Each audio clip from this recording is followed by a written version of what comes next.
l'idea di Stella de Framentu è nata tramite un percorso del GAL. Infatti il nome Stella de Framentu è nata per la mia passione nel vedere mia madre, mia nonna, mie zie quando io ero piccola impastare, creare dolci sardi, fare tutte quelle prelibatezze che quando sei piccola ti viene voglia di metterti in mezzo, di impastare anche tu, metterti insieme a loro.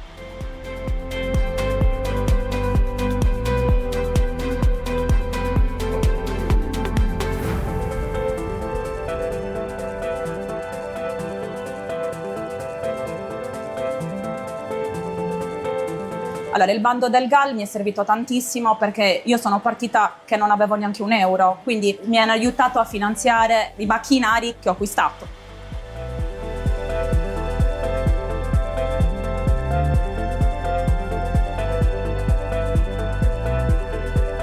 I prodotti che proponiamo sono vari, partiamo dalle paste da bar, ai cabaret di mignon, ai dolci sardi, biscotteria secca, torte classiche di eventi, di compleanni, oppure anche torte da cerimonia. E poi, oltre alla pasticceria dolce, facciamo anche pasticceria salata, quindi catering per eventi, buffet.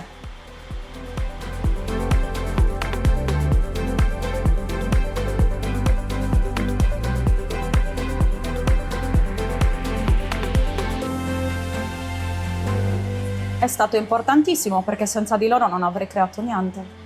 E tuttora sono presenti.